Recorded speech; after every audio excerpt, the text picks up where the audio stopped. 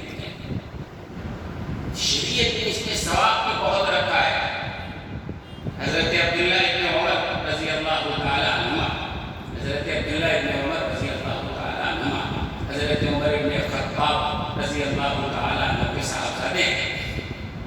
حضرت عبداللہ ابن عمر رضی اللہ تعالی عنہما حضرت ابو ہریرہ رضی اللہ تعالی عنہ ایک بڑے صحابی ہیں، ان سے ملنے کے لیے گئے تو حضرت ابو ہریرہ رضی اللہ تعالی عنہ نے ایک حدیث سنایا حضرت عبداللہ ابن عمر رضی اللہ تعالی عنہ کو۔ وہ حدیث آپ کو سنانا چاہتا ہوں، فرض کفایہ جنازہ سے متعلق ہے۔ حضرت ابو ہریرہ رضی اللہ تعالی عنہ نے حدیث سنایا حضرت عبداللہ ابن عمر کو کہ دیکھو کہ میں نے رسول اللہ صلی اللہ علیہ وسلم سے خود سنا ہے کہ جو آدمی کسی کے جنازے میں شریک ہوتا ہے تو اللہ تعالیٰ اس کو ایک قیراط اجر عطا فرمائیں گے۔ ایک قیراط کیا بھی بتائیں گے، ایک قیراط اجر و ثواب عطا فرمائیں گے۔ اور اگر اس بندے نے، ایک تو یہ ہے کہ جنازے میں شریک ہوئے، نکل پڑے، جنازے میں شریک ہوئے، کوئی بیٹھ کے گپ شپ میں لگے ہوئے ہیں۔ ایک ہے کہ جنازے کی نماز پڑھ کے پھر قبر کے پاس گئے، تجہیز و تکفین میں بھی شرکت کیا، مٹی دینا قبر میں، میرا خلقناکم فیہا نعیدکم، یہ ہے نا، یہ مٹی دینا، تجہیز و تکفین میں بھی شریک ہوا۔ تو حضرت ابو ہریرہ رضی اللہ تعالیٰ عنہ کہتے ہیں کہ جو بندہ جنازے میں شریک ہوتا ہے ایک قیراط اجر اللہ اس کو عطا فرماتے ہیں، اور جو تکفین میں بھی شریک ہوتا ہے تو اللہ تعالیٰ اس کو 2 قیراط اجر عطا فرماتے ہیں۔ اب یہ قیراط ہے کیا؟ کہتے ہیں اس زمانے میں سونے کا ایک وزن ہوتا تھا، جسے آج کل ہمارے یہاں گھر وغیرہ ہوتا ہے نا سونے کا، تو ایسی قیراط ایک وزن تھا۔ تو حضرت ابو ہریرہ رضی اللہ تعالیٰ عنہ نے کہا کہ مخاطب ہمارا قیراط کا لفظ سن کے سمجھے گا معمولی وزن ہے نا بھائی، تھوڑا سا جو ملے گا۔ تو حضرت ابو ہریرہ رضی اللہ تعالیٰ عنہ نے کہا کہ تم یہ دنیا کا قیراط مت سمجھ لینا، آخرت کا جو قیراط ہے نا، ایک قیراط مدینے میں جو احد پہاڑ ہے نا اس سے بڑا اور زیادہ وزنی ہوگا۔ جنہوں نے حج کیا ہوگا دیکھا ہوگا مدینے کا جو احد پہاڑ ہے، مشہور احد کی جنگ لڑی گئی ہے، بڑا لمبا چوڑا مدینے کے پہاڑوں میں بڑا پہاڑ ہے۔ تو حضرت ابو ہریرہ رضی اللہ تعالیٰ عنہ نے فرمایا کہ ایک قیراط جو ہے احد پہاڑ سے زیادہ بڑا وزنی، تو اللہ تعالیٰ اتنا بڑا اجر عطا فرمائیں گے۔ کوئی آدمی کسی کی جنازے میں شریک ہوتا ہے، حالانکہ جنازہ پڑھنا کیا ہے؟ فرض کفایہ ہے، فرض کفایہ ہے، لیکن کوئی آدمی شریک ہوتا ہے تو ایک قیراط اجر، اور ایک قیراط وہ ہر پہاڑ سے بڑا وزنی ہوتا ہے۔ تکفین میں بھی شریک ہو گئے، مٹی دینے میں 2 قیراط اجر ملے گا۔ جب یہ کہا تو حضرت عبداللہ ابن عمر رضی اللہ تعالیٰ عنہما بڑا افسوس کرنے لگے۔ حضرت پہلے سے یہ حدیث مجھے معلوم نہیں تھی، اگر پہلے سے معلوم ہوتا تو میں جان کر کے اور کوشش کر کے جنازے میں زیادہ سے زیادہ شرکت کرتا تاکہ زیادہ ثواب حاصل ہوتا۔ صحابہ جو تھے نا وہ اصل میں نیکیوں کے بڑے حریص تھے، کس طرح نیکیاں مل جائیں، ہمارے نامہ اعمال میں نیکیاں جمع ہو جائے۔ جیسے آج کل ہم دنیا کے حریص ہیں، دنیا کہاں سے مل جائے، کیسے مل جائے، حرام حلال چولہے بھاڑ میں جائے، کہاں کا حلال حرام مرزا بولتے رہتے، ان کا کام ہے بولنا، جہاں سے ملے لاؤ، کسی کا لوٹ بھی ملے لے لو، کہاں سے ملے کیسے ملے، بہرحال جہاں سے آئے۔ تو ہماری سوچ کیا بن گئی ہے، دنیا کیسے نکلے آئے ہمارے پاس۔ صحابہ کی سوچ کیا تھی، نیکیاں جیسے بھی ملے جہاں سے بھی ملے میں کو حاصل کرنا ہے۔ حضرت عبداللہ ابن عمر بہت افسوس کرنے لگے، حضرت پہلے یہ حدیث مجھے معلوم ہوتا تو میں یہ کہہ رہا تھا نماز جنازہ کیا ہے؟ فرض کفایہ ہے، یعنی کچھ لوگ محلے میں کسی کا انتقال ہو گیا، 10-20 لوگوں نے بھی جنازہ پڑھ لیا تو باقی محلے کے اور لوگوں پر گناہ تو نہیں ہوگا، لیکن ثواب کس کو ملے گا؟ پڑھنے والوں کو ملے گا، نہیں پڑھنے والے کو ثواب نہیں ملے گا۔ اور کتنا بڑا ثواب؟ جنازہ پڑھنے پر 1 قیراط کا ثواب، بہت پہاڑ سے زیادہ بڑا اجر و ثواب۔ تو یہ قمری مہینہ جو ہے اس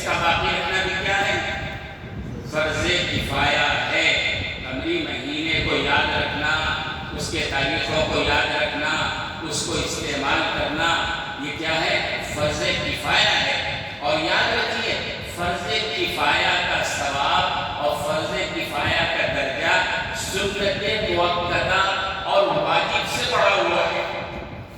ایک ہے نا سنت مؤکدہ، جیسے ظہر کی 4 رکعت پہلے کی نماز ہے اور بعد کی 2 رکعت نماز ہے، سنت مؤکدہ ہے، یعنی جس کا پڑھنا ضروری ہے، واجب ہے، رات میں آپ پڑھتے ہیں۔ تو علماء نے لکھا ہے فرض کفایہ کا درجہ سنت مؤکدہ سے بھی بڑھا ہوا ہے اور واجب سے بھی بڑھا ہوا ہے۔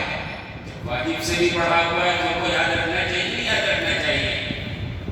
ایک بات اور ذہن میں رکھیے، یہ قمری نظام جو ہے محرم الحرام سفر المظفر، یہ کسی انسان کا بنایا ہوا نہیں ہے، رسول اللہ صلی اللہ علیہ وسلم کا بنایا ہوا نہیں ہے، براہ راست اللہ کا بھیجا ہوا نظام ہے۔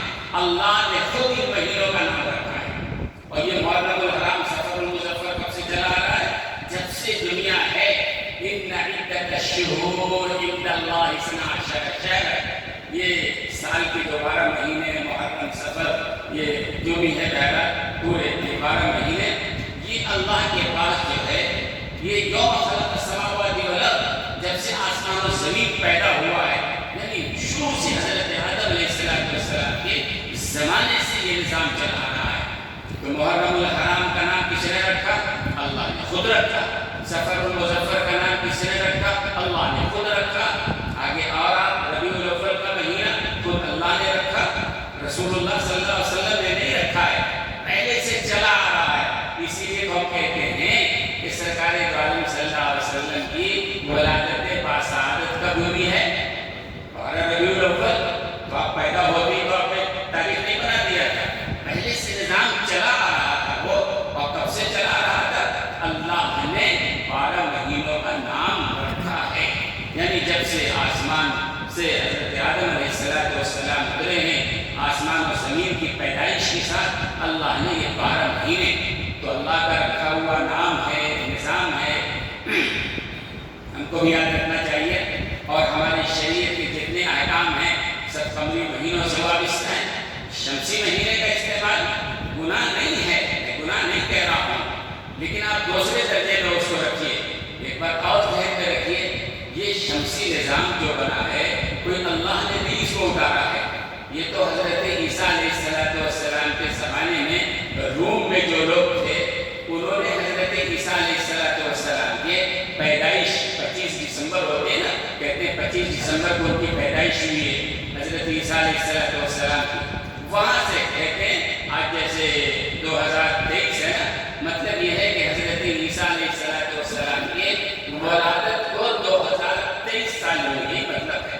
اور یہ کہتے ہیں کہ حضور اکرم صلی اللہ علیہ وسلم کی ولادت باسعادت سے تقریباً 600-570 سال پہلے حضرت عیسیٰ علیہ السلام کا زمانہ ہے۔ تو یہ قمری تاریخ جو ہے حضور اکرم صلی اللہ علیہ وسلم کا لایا ہوا نہیں، ہر نبی کے زمانے میں رہا ہے۔ ہاں البتہ اسلام میں ایک نئی بات یہ ہوئی کہ سن الگ الگ چل رہا، مہینے کو شروع سے محرم سفر شروع سے چلا آ رہا ہے۔ اسی لیے جو آیت میں نے تلاوت کی ہے اس آیت میں اللہ تبارک و تعالیٰ نے فرمایا منہا اربعۃ حرم، ان 12 مہینوں میں 4 مہینے وہ ہیں جو اللہ کی نگاہ میں بڑے قابل احترام ہیں۔ اللہ نے ہی سارے دن بنائے ہیں، اللہ نے ہی سارے مہینے بنائے ہیں، اللہ نے ہی سال بنائے ہیں، اللہ نے کسی وجہ سے کسی کو محترم قرار دیا۔ رمضان المبارک میں مہینہ محترم ہے، ایسے ہی کہ محرم الحرام 4 مہینے سال میں ہیں، ایک تو ذوالقعدہ ہے، ذوالحجہ ہے، محرم الحرام ہے اور رجب المرجب ہے۔ یہ 4 مہینے حرمت والے مہینے ہیں، اور نام بھی اگر آپ دیکھیے تو محرم کے معنی قرآن کریم میں محرم استعمال ہوا ہے، الحرام بھی قرآن میں استعمال ہوا ہے۔ محرم کے معنی قابل احترام، حرام کے معنی بھی قابل احترام۔ قرآن کریم میں ہے کہ جعل اللہ الکعبۃ البیت الحرام، ہے نا، کعبۃ اللہ کے ساتھ حرام کو جوڑا ہے۔ تو حرام کے وہ معنی نہیں جو ہم استعمال کرتے ہیں، بھئی یہ چیز حرام ہے یہ چیز حلال ہے، اس معنی میں نہیں ہے۔ حرام کے معنی اصل میں ہوتا ہے قابل احترام۔ اب کوئی کہے کہ جب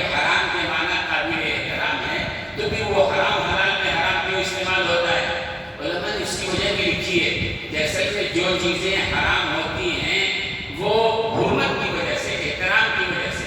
مثال کے طور پر انسان کا گوشت کیا ہے؟ حرام ہے. کوئی آدمی کسی انسان کو ذبح کرے، اس کا گوشت ہے تو کیا ہے؟ حرام ہے. کیوں ہے؟ انسان کیا کوئی جانور کی طرح ہے؟ نہیں. جو کہ انسان قابل احترام ہے اس لیے اس کا گوشت بھی قابل احترام ہے، یعنی حرام ہے. تو حرام کے معنی قابل احترام بھی ہے. اور جو چیزیں حرام ہوتی ہے کسی نسبت کی بنیاد پہ حرام ہوتی ہے. سمجھو برے جانور کا گوشت ہے، انسان قابل احترام ہے اس لیے اس کو اللہ نے حرام قرار دے دیا ہے. تو بہرحال یہ قمری مہینہ شروع ہو رہا ہے، ہم کو اس نظام کو یاد رکھنا پڑے گا چونکہ فرض کفایہ ہے.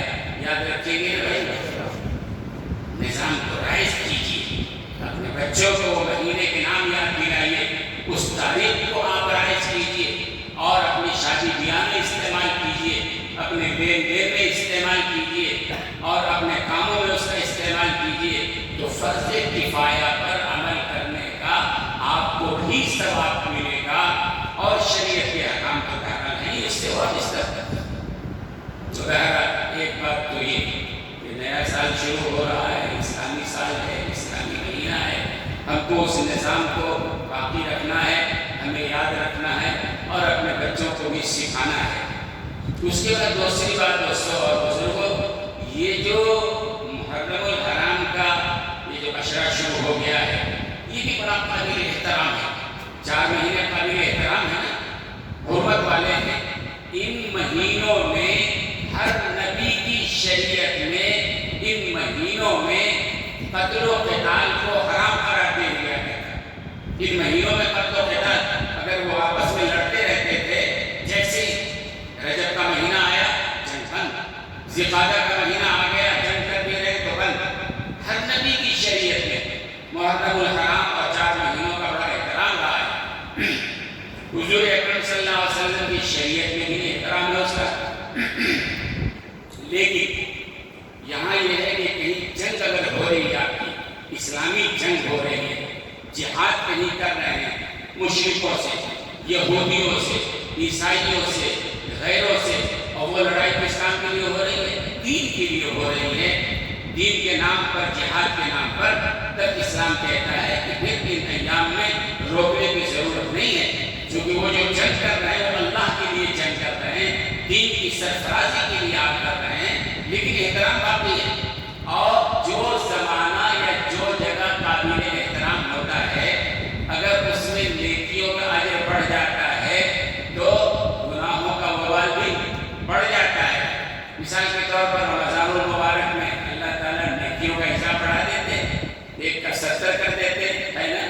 تو جیسے نیکیوں کا حساب بڑھ جاتا ہے، اس زمانے میں کوئی آدمی برائی کرتا ہے تو کیا ہوتا ہے؟ وبال بھی بڑھ جاتا ہے. ایک گناہ ہے جو آدمی مسجد کے باہر کرتا ہے وہ بھی گناہ ہے، ایک آدمی ہے جو مسجد میں گناہ کرتا ہے وبال بڑھ جائے گا. ایک آدمی ہے جو باہر گناہ کر رہا ہے، ایک آدمی وہی گناہ مسجد حرام میں جا کے، کعبۃ اللہ میں جا کے کر رہا ہے، وبال تو بڑھے گا نا. تو یہ محرم الحرام کا مہینہ ہے. اللہ کے لیے ان مہینوں میں آپ کو چاہیے کہ آپ اپنے آپ کو گناہوں سے بچائیں. اور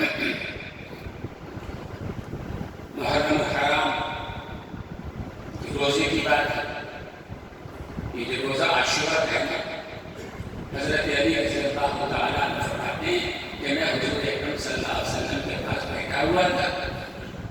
ایک صحابی آئے اور آ کے انہوں نے پوچھا، یا رسول اللہ صلی اللہ علیہ وسلم، رمضان المبارک کے بعد سب سے افضل کون سا روزہ ہے؟ رمضان المبارک کا تو افضل ہے، فرض ہے، اس کے بعد کون سا روزہ افضل ہے؟ تو سرکار عالم صلی اللہ علیہ وسلم نے فرمایا کہ رمضان المبارک کے بعد اگر روزہ رکھنا چاہتے ہو تو یہ عاشورہ کا روزہ ہے، سب سے افضل ہے. اور عاشورہ کا روزہ جو ہے نا، رمضان المبارک کے روزوں کے فرض ہونے سے پہلے اس کی فرضیت تھی. عاشورہ کا روزہ پہلے فرض تھا اور ہر نبی کے زمانے میں عاشورہ کا روزہ تھا. ہر نبی کے زمانے میں اسلام جب آیا اور جب رمضان کا روزہ فرض ہوا تو عاشورہ عاشورے کے روزے کی فرضیت کو ختم کر دیا گیا، لیکن اللہ کے رسول نے فرمایا کہ رمضان کے روزوں کے بعد سب سے زیادہ اہم ترین روزہ جو ہے وہ عاشورہ کا روزہ ہے۔ عاشورہ یعنی محرم الحرام کی 10ویں تاریخ۔ کہتے ہیں سرکار دو عالم صلی اللہ علیہ وسلم ہجرت فرما کر جب مدینہ منورہ تشریف لے گئے ہیں، وہاں یہودیوں کو دیکھا۔ حضور کے زمانے میں آبادی کا نقشہ جو تھا نا، اس آبادی کا نقشہ یہ تھا کہ مکہ میں مشرکین رہا کرتے تھے، کفار رہا کرتے تھے، اور شام اور یمن کے علاقے میں عیسائی رہا کرتے تھے، اور مدینے میں یہودی رہا کرتے تھے۔ حضور اکرم صلی اللہ علیہ وسلم نے مکہ المکرمہ سے ہجرت فرما کے مدینہ طیبہ گئے تو کون لوگ وہاں تھے؟ پہلے سے یہودی پہلے سے وہاں تھے۔ تو اللہ کے رسول نے صحابہ نے دیکھا کہ یہودی بھی عاشورہ کا روزہ رکھتے ہیں، تو حضور اکرم صلی اللہ علیہ وسلم نے ان یہودیوں سے پوچھا کہ بھئی آپ یہ عاشورہ کا روزہ کیوں رکھتے ہو؟ تو انہوں نے کہا کہ بات دراصل یہ ہے کہ اللہ نے عاشورہ کے دن حضرت موسیٰ علیہ السلام، یہودی اپنا نبی مانتے ہیں کہ ہمارے نبی حضرت موسیٰ پر اللہ نے جو ہے بڑا کرم فرمایا تھا، اور حضرت موسیٰ کے بنی اسرائیل کو لے کے نکلے تھے، فرعون نے پیچھا کیا تھا تو اللہ نے دریا میں غرق کر دیا تھا فرعون کو، اس کی فوج کو اللہ نے احسان فرمایا تھا۔ اس خوشی میں ہم جو ہے عاشورہ کا روزہ رکھا کرتے ہیں۔ تو حضور اکرم صلی اللہ علیہ وسلم نے فرمایا کہ بھائی حضرت موسیٰ کو تم سے زیادہ ہم ماننے والے ہیں، لہذا آپ نے روزہ رکھا عاشورہ کا۔ البتہ یہ بات بڑے تاکید اور اہمیت کے ساتھ میں کر رہا ہوں، حضور اکرم صلی اللہ علیہ وسلم نے فرمایا کہ آئندہ سال میں عاشورہ کا ایک روزہ رکھنے کے بجائے 2 روزہ رکھوں گا۔ آئندہ سال اگر زندہ رہا تو 2 روزہ رکھوں گا، 9 محرم کا روزہ 10ویں کے ساتھ ملا لیں گے، یا 10ویں کے ساتھ 11 محرم کا روزہ ملا لیں گے۔ ایک اکیلا روزہ نہیں رکھیں گے، بلکہ 7ویں محرم یعنی 9 کو رکھیں گے اور 11 کو ملا لیں گے۔ بہرحال ایک روزہ نہیں، 2 روزہ رکھیں گے، یا تو 9 اور 10 یا 10 اور 11۔ کیوں؟ اس کی وجہ اللہ کے رسول نے فرمایا کہ اللہ کے رسول کو، چونکہ یہودی بھی عاشورہ کا روزہ رکھتے تھے نا، تو اللہ کے رسول نے فرمایا کہ روزہ رکھنے میں بھی، کسی عبادت کے کام میں بھی غیروں سے ہم کو مشابہت نہیں چاہیے، عبادت میں بھی مشابہت نہیں چاہیے۔ یہودی ایک روزہ رکھتے ہیں، اگر ہم بھی ایک رکھیں گے تو روزہ رکھنے میں مشابہت ہوگا نا، فرمایا کہ نہیں، ہم کو مشابہت نہیں چاہیے۔ ہم ایک روزہ پہلے ملا لیں گے یا ایک روزہ بعد میں ملا لیں گے، 2 روزہ ہو جائے گا تو ان سے مشابہت نہیں ہوگی۔ علماء نے اسی پر لکھا ہے کہ ہمارے آپ اور مولا جناب محمد رسول اللہ صلی اللہ علیہ وسلم کو عبادت میں بھی یہود و نصارہ مشرکین کی مشابہت منظور نہیں ہے۔ اب آج ان کا امتی اگر یہود و نصارہ کی مشابہت اختیار کرتا ہے، کتنی شرم کی بات ہے۔ آج ہم اپنے معاملات میں غیروں کی مشابہت اختیار کرتے ہیں۔ ہمارے بہت سارے نوجوان طرح طرح کے انگریزی بال رکھتے ہیں، وہ ہجروں کی طرح، غیروں کی طرح جیسے بال وہ بھیج دیتے ہیں، وہ ہے نا۔ بہت سارے ایسے نوجوان داڑھی مڑاتے ہیں، نبی کا طریقہ تو نہیں ہے، یہ غیروں کا طریقہ ہے۔ لباس میں غیروں کا طریقہ ہم اختیار کرتے ہیں، شادی بیاہ میں غیروں کا طریقہ ہم اختیار کرتے ہیں۔ بھئی جس نبی کو روزہ میں بھی غیروں کی مشابہت برداشت نہیں ہے، آج اس کی امتی جو ہے غیروں کے ساتھ اپنے شکل و صورت میں، اپنے پہننے اوڑھنے میں، اپنے شادی بیاہ میں، اپنے معاملات میں غیروں کا طریقہ، وہ ہے جو مسلمانوں کا نام و نشان مٹا دینا چاہتے ہیں، وہ ہے جو ساری دنیا میں مسلمانوں پر ظلم اٹھا رہے ہیں، وہ ہے جو مسلمان ہر قسم کو برداشت نہیں ہے۔ وہی مسلمان ہیں جو غیروں کی شکل بھی بنا رہے ہیں، غیروں کے طریقے کو بھی اختیار کر رہے ہیں۔ ہے نا شرم کی بات، سوچنے کی بات۔ بھئی ہمارے نبی نے ایک شریعت دی ہے، اور ساتھ ساتھ ہجری تاریخ کی ایک بات اور عرض کر دوں، یہ ہجری تاریخ ہے نا ہماری، محرم الحرام ہجری سن سن جو شروع ہوا ہے، ہم کہتے ہیں کہ 1445 ہو گیا. یہ سن کہاں سے شروع ہوا؟ یہ سن جو شروع ہوا ہے حضور اکرم صلی اللہ علیہ وسلم کی ہجرت سے. مہینے تو پہلے سے چلے آ رہے ہیں، ہر زمانے سے محرم سفر چلے آ رہے ہیں، اسی ترتیب پہ چلے آ رہے ہیں. لیکن پہلے جو سن ہوتا تھا وہ الگ الگ سن ہوتا تھا. جیسے سن عام الفیل رکھ لیتے تھے، کوئی بڑا واقعہ آیا. لیکن اسلام جب آیا تو حضرت عمر کے زمانے میں یہ ہوا کہ ہمارا اپنا ایک سن ہونا چاہیے. کہاں سے شروع کریں؟ تو کسی صحابی نے مشورہ دیا جیسے 25 دسمبر حضرت عیسیٰ کی ولادت سے عیسائی شروع کرتے ہیں، ہم بھی جو ہے حضور اکرم صلی اللہ علیہ وسلم کی ولادت سے اپنا سن شروع کریں. حضرت عمر ابن خطاب نے فرمایا کہ نہیں، غیروں کی مشابہت ہمیں نہیں چاہیے. حضرت عیسیٰ یعنی عیسائی جو ہیں وہ ان کی پیدائش سے رکھتے ہیں، ہم اپنے نبی کی پیدائش نہیں رکھیں گے. کسی صحابی نے کہا کہ جس دن حضور اکرم صلی اللہ علیہ وسلم پر وحی کا نزول شروع ہوا ہے، نبوت ملی ہے، آپ کو وہاں سے شروع کریں گے. فرمایا کہ نہیں، جہاں سے نبوت ملی ہے وہاں سے مسلمانوں پر بڑے مظالم کھائے گئے ہیں. اللہ کے رسول نے جب اعلان کیا ہے اسلام کا، ایمان کا، تو مکے کے لوگ دشمن ہو گئے. صحابہ کو مارا، پیٹا، گھسیٹا، ریتوں پہ سینوں پہ پتھر رکھے گئے، بڑے مظالم. ایک کسی نے کہا ہجرت سے شروع کیا جائے. حضرت عمر بن خطاب نے کہا کہ ہاں، اللہ کے رسول صلی اللہ علیہ وسلم نے جس وقت مکہ المکرمہ سے مدینہ منورہ ہجرت فرمایا ہے، وہ البتہ وہاں سے اسلام کی سرفرازی، سربلندی شروع ہوئی ہے.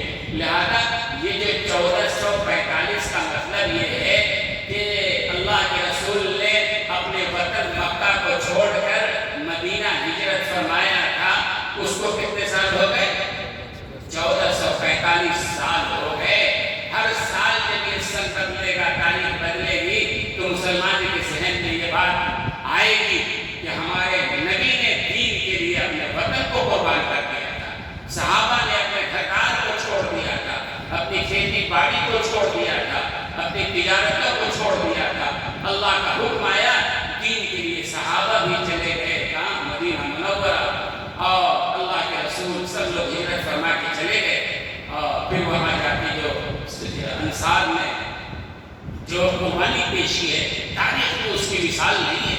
مدینے کے جو صحابہ تھے چھوڑ کے گئے تھے، اور جب مکے کے جو صحابہ کے ہجرت کر کے مدینہ طیبہ گئے، وہاں ان کے پاس گھردار نہیں تھا، زمین نہیں، تجارت نہیں. لیکن مدینے کے جو انصار صحابہ کے، اللہ اکبر، مدینے کے انصار صحابہ نے ایک مکے کے آئے تھے بھائی نا، ان کو اپنا آدھا گھر دے دیا، اپنی آدھی دکان دے دی، اپنی آدھی تجارت دے دی. اور یہاں تک کتابوں میں لکھا ہے کسی صحابی کی 2 بیویاں تھیں، دونوں نے اپنے مکے سے آنے والے بھائی سے کہا تھا کہ میں اپنی ایک بیوی کو طلاق دیتا ہوں، عدت کے بعد تم اس سے نکاح کر لو. دنیا میں ایسی تاریخ نہیں ملے گی. مدینے کے صحابہ نے یہ نہیں کہا کہ تم مکے سے آئے ہو، باہر والے ہو. کہا مدینے والوں نے ہرگز ایک لفظ نہیں کہا کہ بھئی تم باہر والے ہو، مکے سے آئے ہو نا، مکہ باہر ہے نا مدینہ سے. نہیں، اسلام کی تعلیم یہ ہے کہ ایمان کا رشتہ سب سے مضبوط رشتہ ہے. ایمان کے رشتہ کے مقابلے میں کوئی رشتہ دنیا میں نہیں ہے. یہ ایمان والا بھائی